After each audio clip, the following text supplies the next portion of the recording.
On August the 23rd, 1939, 9 days prior to the start of what would be World War II, the world was surprised to hear that Nazi Germany and the Soviet Union had signed a mutual non-aggression pact. Why were they surprised? Because a little more than a year before that, Germany had aggressively annexed the nation of Austria by force, and they were threatening to annex, the word they used, a portion of Czechoslovakia that was German-speaking, with the intention of creating a pseudo-empire called the Anschluss. That act of annexing Austria had created some high levels of tension across Europe, and when people heard that this non-aggression pact had been signed, they wondered what that meant. What it actually meant for Adolf Hitler was that he was assured that Russia would not get involved, and so he could act with impunity against the rest of Europe.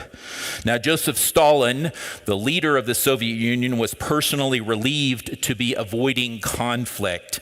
He ignored the fact that Hitler had spoken fairly harshly about the Russian people. In fact, at one point he called them an inferior mass of born slaves who feel the need of a master.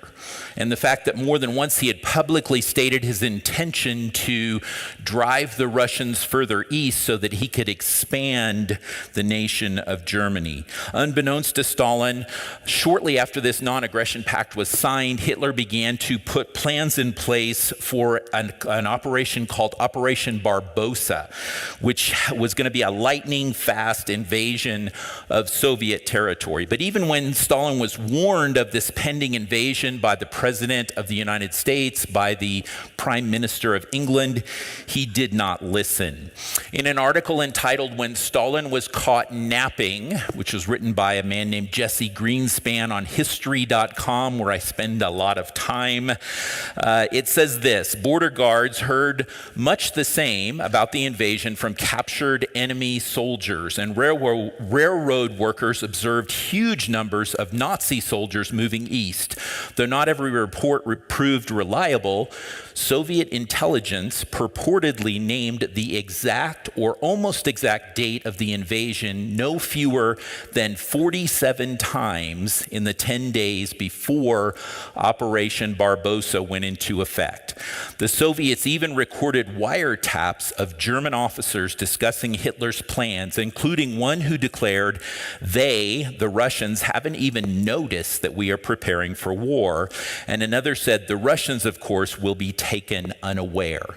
So the signs of what was about to happen were very, very obvious, but Stalin was unconvinced. He did not believe that Hitler could sustain a war on two fronts. Despite warnings from numerous sources, he relied only on his own wisdom. My name is Kevin Clark. If I haven't met you, I am the senior pastor here at Encompass Church, and today we're continuing in a series that we're calling Legacy, the Art of Finishing Well.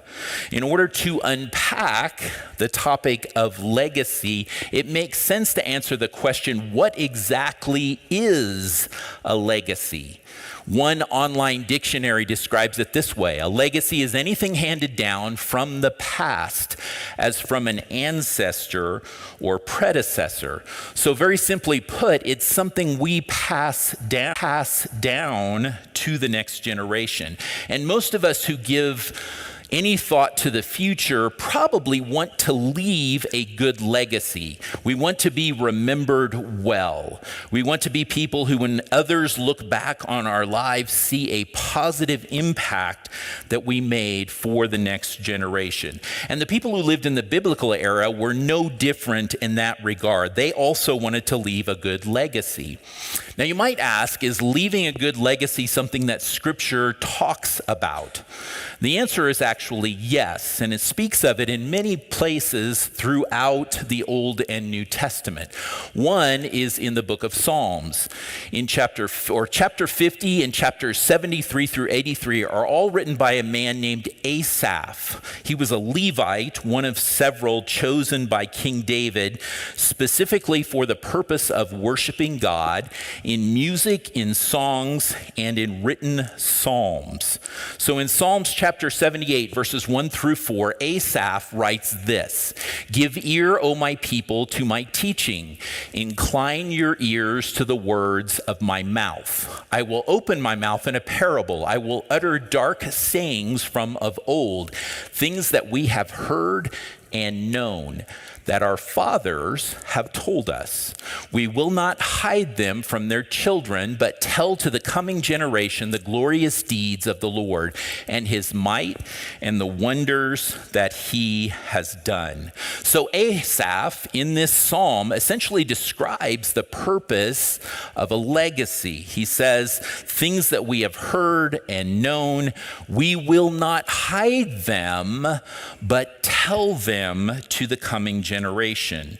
So we pass on to the next generation things that we have heard and known, especially about the Lord, his deeds, his might, and his wonders. Now, when the nation of Israel first became a monarchy, it was actually one kingdom made up of 12 tribes. It's a little bit hard to see on the screen there, but each color is a different tribe. 12 tribes, one kingdom ruled by one king. And its first three kings who ruled over the entire kingdom were Saul and David and Solomon. But the nation split into two when Rehoboam, Solomon's son, became king, and their combined overall territory began to shrink to the area that is shown in green and yellow in the center of the screen on the map. Now, 10 tribes in the north refused to follow Rehoboam as king, and instead they chose a man named Jeroboam, and they made him their king, and they retained the name Israel for their kingdom. And the remaining 2 tribes decided to stick with Rehoboam as king, and they were in the south, and they chose the name Judah, the dominant tribe, and made their kingdom's name the name of that tribe. And over the next 350 years, those 2 kingdoms had a combined total of 39 kings and 1 queen. And of those 40 individuals, only 8 are assessed overall as good or right in the eyes of the Lord. And strangely, all 8 of those men ruled in Judah. Now, each one of them left a good legacy, but none of them was perfect. And we get glimpses of a fatal flaw in each one of those persons. Why are we told their stories then? What is it we're meant to learn from what they did right and what they did wrong? How can we leave good legacies and not be remembered for our fatal flaws?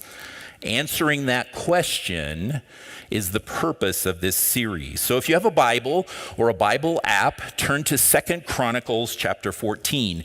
Those of you who are more familiar with the Old Testament may remember that the stories of the kings of Israel and Judah are told twice in 2 different places. First in the books of 1st and 2nd Kings, and then in the books of 1st and 2nd Chronicles. Now, the accounts in Kings are generally shorter and more to the point, and the accounts in Chronicles are generally speaking longer and give more details. And there are additional episodes or repeated episodes told in some of the books written by prophets who lived during the same time spans as some of those kings. But for the sake of this particular series, I will stick primarily with the Chronicles accounts, although from time to time I may refer to some of the others. Today we're going to look at a king named Asa. Asa was Rehoboam's grandson. Why are we skipping from Rehoboam to Asa? What about Asa's father, Abijah? 1 Kings chapter 15, verse 3 tells us that Asa's father, Abijah, was not one of the good kings who left a good legacy. It says, and he, Abijah, walked in all the sins that his father did before him, and his heart was not wholly true to the Lord his God as the heart of David his father. So 1 Kings tells us that Abijah's legacy was that he walked in the sins that his father Rehoboam engaged in. But there's that last phrase of verse 3 that might be a little bit confusing. It actually says Abijah's heart was not true to the Lord as the heart of David, his father. So who's really his father? What's exactly going on here with multiple fathers being named? Now, some of you already know this, but it is common in ancient narratives to refer to a prominent but distant ancestor of the person of whom you are speaking as their father. And so we're going to see that over and over in this series. Almost every single king we looked at will be described as a person who is compared to his father David. Why? Because David was the benchmark setting standard for kings over the Jewish people. He was the most prominent and most godly king, and everyone else is measured in the Old Testament by how they come compared to David and the way he lived his life. Now, Abijah did not follow his great-grandfather David's example. Instead, he followed his father Rehoboam's example, and he only served as king for 3 years. So his account is fairly brief. He was replaced by the man we're going to talk about today, a man named Asa, who was one of Abijah's 22 sons. Now, how does Scripture assess Asa's overall legacy to the nation of Judah? Look at 2 Chronicles chapter 14, verses 1 and 2. It says, Abijah, Asa's father, slept with his fathers. He died, and they buried him in the city of David. And Asa, his son, reigned in his place. In his days, the land had rest for 10 years. And Asa did what was good and right in the eyes of the Lord his God. So when we look at Asa's life, we see that he is described as the first of the good kings of Judah. And the phrase that's used to describe him is that he did what was good and right in the eyes of the Lord. And that's a common phrase that we're going to see as we look at these 8 good kings. But that raises the question, what did Asa actually do that was good and right? Well, look at verses 3 through 5. It says, he took away the foreign altars and the high places and broke down the pillars and cut down the Asherim, and commanded Judah to seek the Lord, the God of their fathers, and to keep the law and the commandment.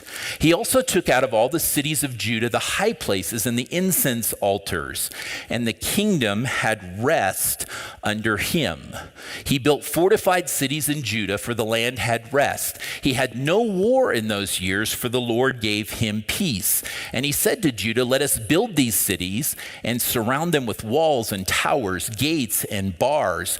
The land is still ours because we have sought the Lord our God. We have sought him, and he has given us peace on every side. So they built and they prospered. So what again did Asa do that God considered good and right? He led those under his authority to seek God. A godly legacy requires that I lead others to seek God. Now, why did a man like Asa choose to lead others to seek God?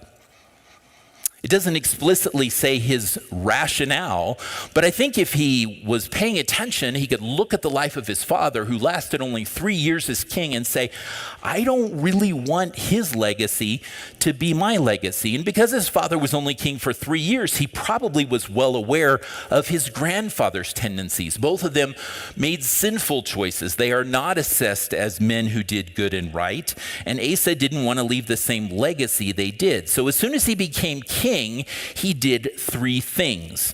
First, Asa removed the distractions to seeking God. What does that mean? Well, verse 3 says he took away the foreign altars, the high places, the pillars, and the Asherim. What are those? The high places were pagan worship sites, generally speaking on the highest hill in the visible area, hence their name. And they all pretty much had the same format, the same layout. They had a pagan altar. They had a pillar which represented male fertility called a masiba, and on top of the pillar was a cap. Both of them were carved with ornate carvings, and the cap was called an Asherah, and it represented female fertility. And many of the more prominent high places had another feature. They had resident prostitutes, both male and female, who lived in the quarters that were right next to the high place and were there to serve those who came to worship the pagan gods. And their worship included those sexual interactions with the prostitutes. Now, Chronicles doesn't say this, but 1 Kings tells us that in addition to getting rid of all these things, that Asa actually drove all these prostitutes out of the country into exile. Why? Well, the ever-present opportunity to try out worship of a pagan god and engage in the illicit practices that were attached to those worship sites was a constant source of distraction and temptation for the Jews in Judah. So Asa just removed them. He took them out of the equation so they would no longer be distractions, which raises a question for us. What distractions in your life and the lives of those over whom you have influence should you remove so that you and those people can seek God better? Maybe it's a subscription to a certain content provider. Maybe it's unfettered access to the internet. Maybe it's a hobby or activity that coincides with times you should be here worshiping God. I know now I'm meddling, right? First, Asa removed the distractions to seeking God. And second, he then reinstated the practices for seeking God. In verse 4, it says he ordered Judah to seek the Lord by keeping God's laws and commandments. In order to do that, the men and women of Judah would have to devote themselves to understanding and studying God's law and commandments. And to do it well, they would have to devote a portion of every day to some of that study and reminder of what it meant to follow God. Do you devote time every day to seeking the law and the commandments, Scripture, and sharing with those over whom you have been called to exert influence what you have learned? If you don't, what kind of legacy do you think you are actually going to leave? Meddling again, right? We look at Asa's life and we see he took away the negative stuff and he reinforced the positive stuff. Sometimes we just take away the negative stuff and hope that things will get better, and we don't reinforce the positive. Asa did a third thing as well. Asa rebuilt the safeguards for seeking God. Asa created safe spaces. Now, I'm not talking about spaces where people can go where no one will say anything that offends them. Verse 6 says he built fortified cities in Judah, places where enemies could not easily attack. And he didn't wait until they were at war to do it. He did it while they were at rest, while they were at peace. As Christians, if you and I want to leave a good legacy for the generation who will come behind us, many of whom we know right now, you and I must create places where the people that we know can go that are safe from spiritual attack. I'm not talking about stocking a basement with ammunition and food and gas and water, however good or bad that may be. I'm talking about you and I becoming the fortified cities, becoming the safe spaces. And when our children or our friends or our coworkers begin to dabble in something that we know will lead them to ruin if they continue to follow it, that you and I will step in and speak God's truth to them. You and I must become the safe spaces, the fortified cities to which others can go. We have to stop being afraid about talking about Jesus. Now, most of us in this room will eagerly tell anyone who will listen what team we follow, what great movie we just saw, what band we like the most. But most of us will not talk about Jesus. Most of us will tell people how we think they should vote and give 150 reasons why. But we will not bring up the subject of Jesus, no matter how badly our friends and coworkers' lives are going. And someday, every one of those people is going to die and face God. And it won't matter what team they supported, what movies they watched, what music they listened to, or even how they voted. It'll only matter whether or not they met and chose to follow Jesus by faith. You must tell them.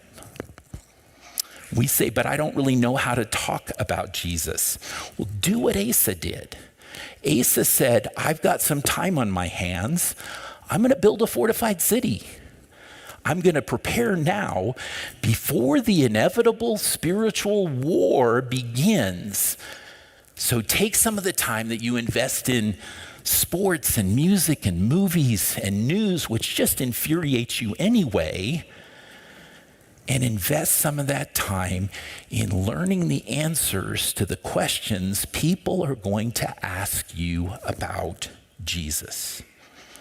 By doing what Asa did, by removing the distractions, by reinforcing the practices that help people seek God, and by rebuilding the safe spaces, we demonstrate to everyone around us what it means to seek God and to leave a godly legacy. And because Asa was focused on that, Scripture tells us that he had a period of peace. He had 10 years in which there was no war. And when the peace ended, as it always does in this lifetime, no matter how carefully you stack the deck, Asa was prepared and ready for the war that was going to come against him and his people. Look at 2 Chronicles chapter 14, verses 8 through 10. It says, and Asa had an army of 300,000 from Judah, armed with large shields and spears, and 280,000 men from Benjamin that carried shields and drew bows. All these were mighty men of valor. Zerah, the Ethiopian, came out against them with an army of 1,000,000 men and 300 chariots, and came as far as Marishah. And Asa went out to meet him, and they drew up their lines of battle in the valley of Zephathah at Marishah. So after 10 years of peace, Asa and Judah faced an overwhelming enemy attack. How did he respond? Scripture says he had this extraordinarily large army. He had almost 600,000 fighting men. The population of the city of Denver is a little over 700,000. So this is a fighting force, not counting women and children, that's nearly the size of the population of Denver. You might think, what does he have to worry about if he has an army that big? He has to worry about bigger armies. And Zerah, the Ethiopian, shows up with an army that is literally in the Hebrews described as 1,000 thousands. That's where we get the term 1,000,000 men. 1,000 times 1,000 is 1,000,000. But actually that expression is less specific when we think. It actually means a number beyond counting. In other words, when Judah saw this army coming, they realized at first glance that they were hopelessly outnumbered. So what did Asa do? He's outnumbered probably close to 2-1, and it says they have 300 chariots. And chariots were like the modern day tank in the ancient world. They were technology evolved, and it was almost impossible to stand in front of an attack by chariots if you had soldiers on foot. So Asa's men were watching him to see what he would do. Would he just roll the dice and hope that his SEAL training made them better and that they would actually defeat the Ethiopians? Would he retreat? Would he surrender? What did he do? Asa did something that they might not have expected. A bunch of tough fighting men watching Asa. He prays out loud. And it wasn't a token prayer like we sometimes do when we're trying to make it look like we're depending on God, but we really think that our own preparations are what's going to seal the deal for us.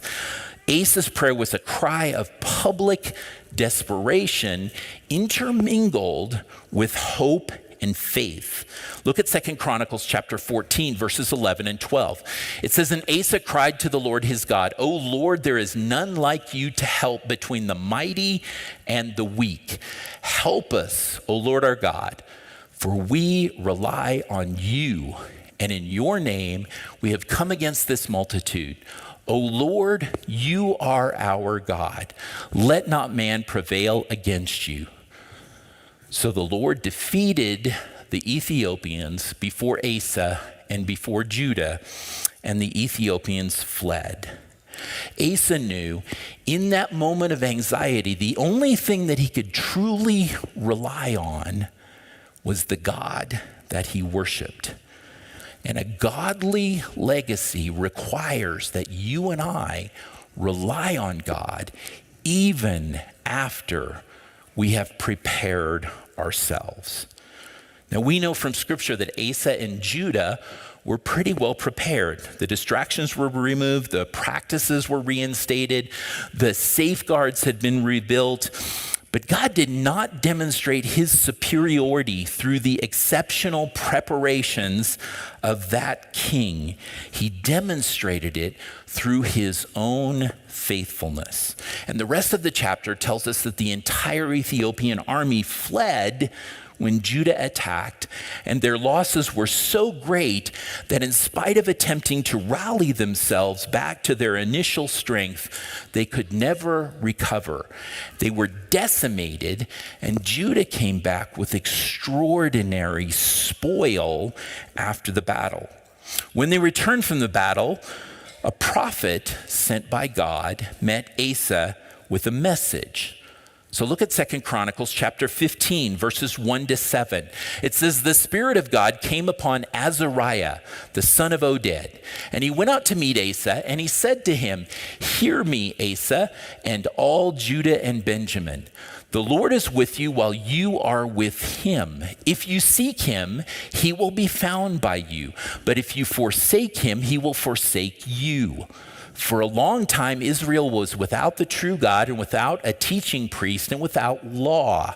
But when in their distress, they turned to the Lord, the God of Israel, and sought him, he was found by them. In those times, there was no peace to him who went out or to him who came in, for great disturbances afflicted all the inhabitants of the lands. They were broken in pieces. Nation was crushed by nation and city by city, for God troubled them with every sort of distress. But you, Asa, take courage. Do not let your hands be weak, for your work will be rewarded.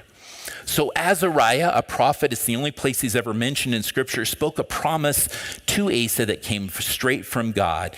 He says, if you seek him, he will be found by you. But if you forsake him, he will forsake you. Now, there's two ways that you and I, as followers of God, react to a statement like that, a conditional statement of God coming alongside someone. One is to say, that sounds a little mean-spirited. God knows that you and I can't seek him perfectly, so it sounds like he's saying, if you mess up, I'm going to dump you.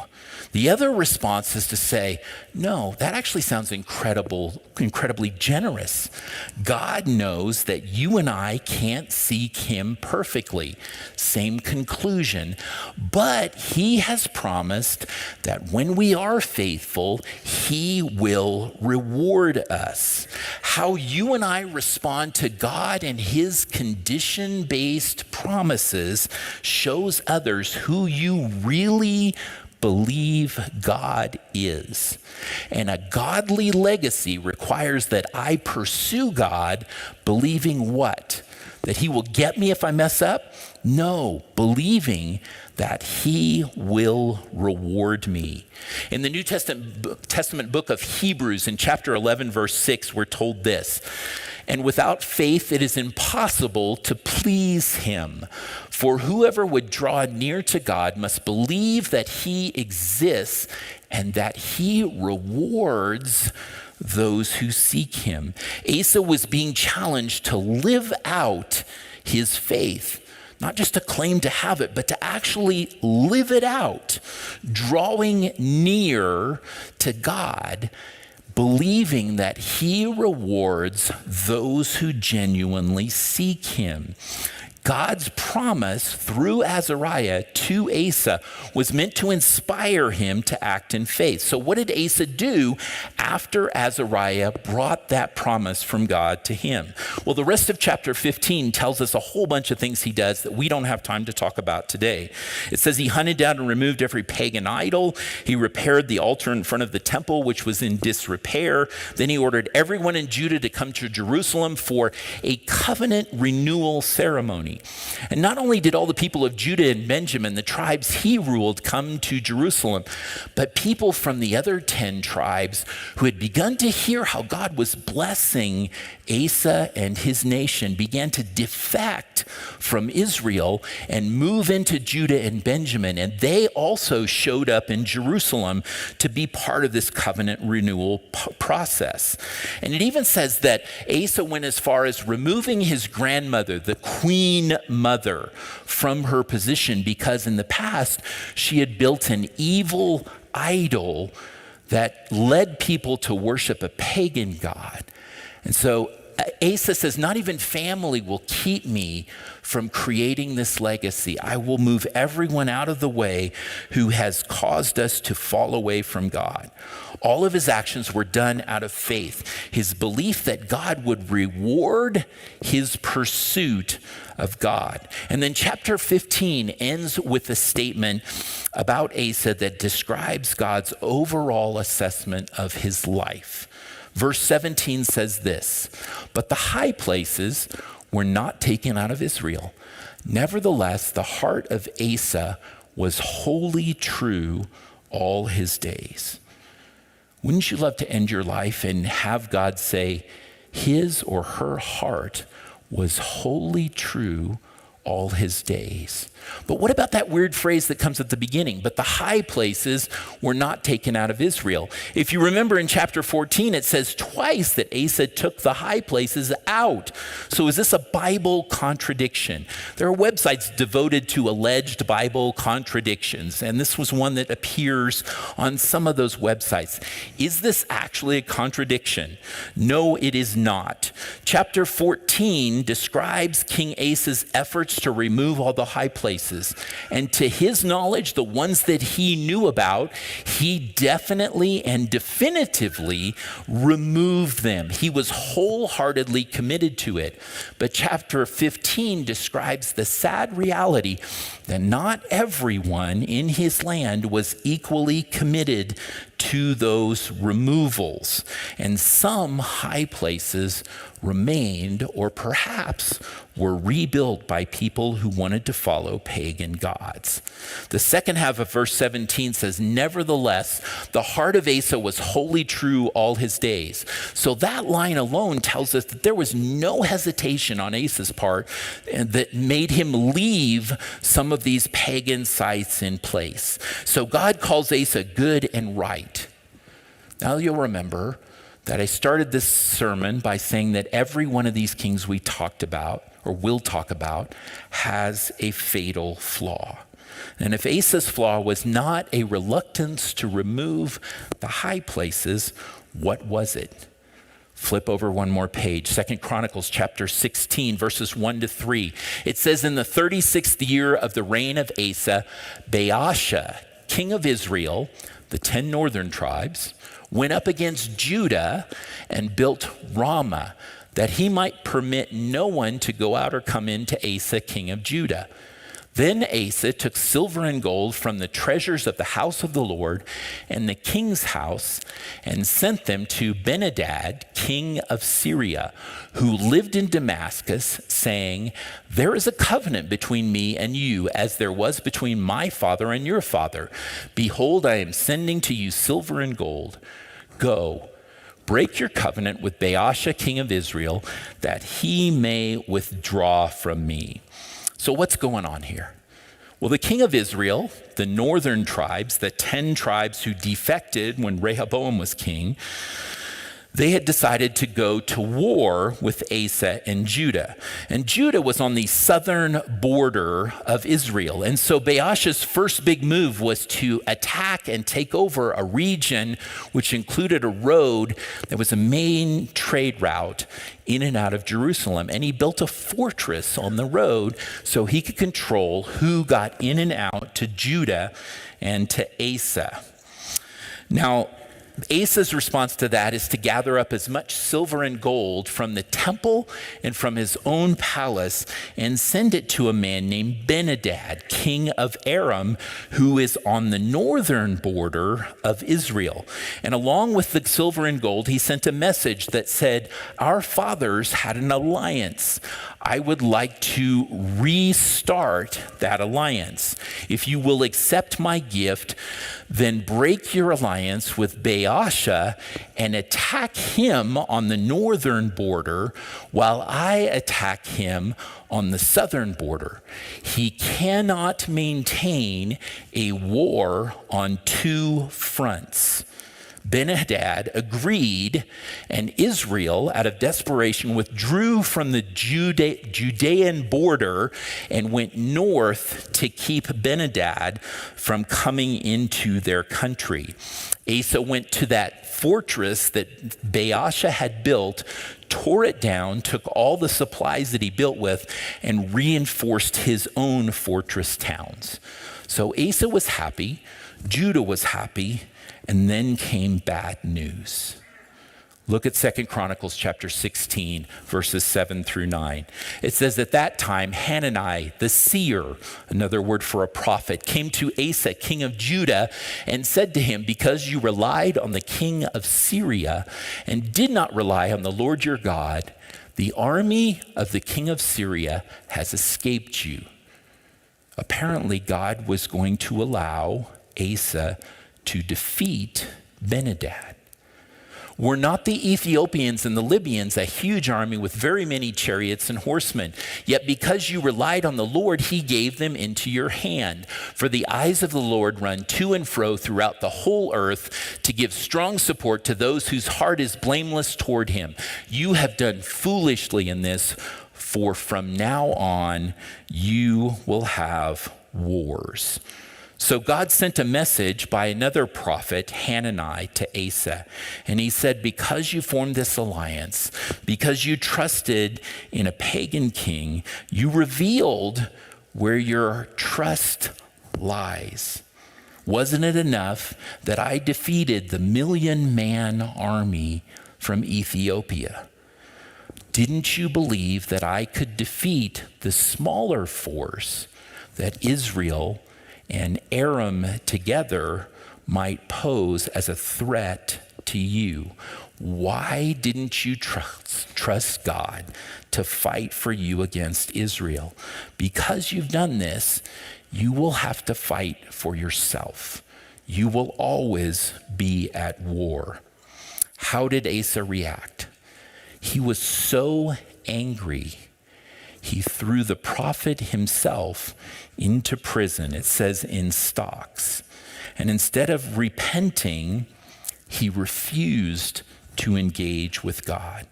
Scripture even tells us he began to oppress some of his people. Why would he suddenly start doing that? Because they probably heard the message that God sent that said, your alliance is not something I approve of. And they probably began to speak against the administration. And so Asa began to fight back. And it appears that from that moment, 5 years before he died, he never again went to God. And interestingly, it even says he developed a severe foot disease 2 years before he died, but he did not seek the Lord. He instead went only to the human physicians. Chronicles tells us that that Asa probably never went to God again. Now, it's easy for us to see God as unfair in this season. And we might argue that, well, Asa was just doing what he did all along, right? He was just making preparations. He was planning ahead. He was trying to think wisely. He was using his resources. And so God's a little unfair for judging him so harshly. We see practicality in Asa's actions. God saw unbelief. Who's right? 1 Samuel chapter 16, verse 7 says, for the Lord sees not as man sees. Man looks on the outward appearance, but the Lord looks on the heart. And something had gone wrong in the heart of Asa as he approached the end of his life. What was it?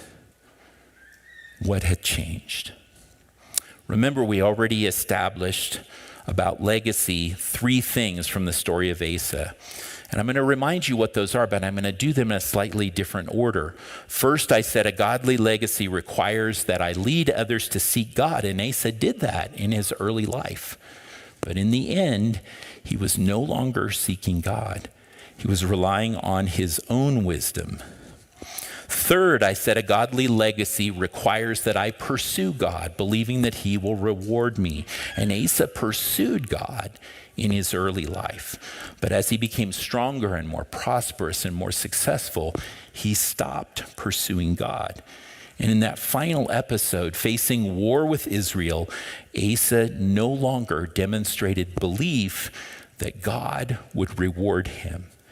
And then second, and in this order, it's last, I said a godly legacy requires that I rely on God even after I prepare myself. When Asa faced the Ethiopian army with 1,000,000 men, he relied on God even though his own army was apparently well-trained and well-prepared. Yet in this final episode, facing war with Israel, Asa didn't believe Baasha and Israel could rise to the level of being a threat that he couldn't handle himself. He didn't believe that Baasha could fight a war on 2 fronts. So Asa relied on himself instead of God. When the Soviet Union signed the non-aggression pact with Nazi Germany in August 1939, Joseph Stalin was convinced the Russians were fairly safe from Hitler, that he could not fight a war on two fronts. And despite many repeated warnings from his own spies, from his allies, and even from captured Germans, that a German invasion was most certainly coming, he did not act. On June 21st, 1941, a German soldier defected and told Russian generals that an attack was coming the very next morning. And even then, although he ordered his border troops to be more alert and more prepared, he kept the Red Army in a partially demobilized state, thinking there was no real threat. At dawn on June 22nd, 1941, simultaneously along a 2,000-mile front that stretched from the Baltic Sea to the Black Sea, the Germans struck with a fury that shocked the world. One Nazi general wrote, "Tactical surprise of the enemy has been achieved along the entire line." And within only a matter of weeks, the German forces had moved 400 miles into Russia. It took 3 years and the deaths of hundreds of thousands of Red Army soldiers, as well as civilians, to push the Germans back to their original line. Like Asa, Stalin relied on himself, and the result was a nearly endless war. Could Asa have repented? The opportunity certainly existed, but Scripture makes it sound like he stayed angry and unrepentant until his death. He knew what God desired of him. He knew what God was looking for. What was it? God told him in 2 Corinthians chapter 16, verse 9. It said, "For the eyes of the Lord run to and fro throughout the whole earth, looking for what? To give strong support to those whose heart is blameless toward him." God wasn't looking for excellent leadership. He wasn't looking for administrative genius. He wasn't looking for military prowess, even though all those things are great things for the leader of a nation. Hananiah said a good legacy comes from the heart, a heart that is blameless toward him. What kind of legacy are you preparing today to leave for those who will come after you? Will you lead them to seek God? Will you pursue him, believing that he actually rewards your pursuit? Will you rely on him even though you prepare? Will your heart be blameless toward him?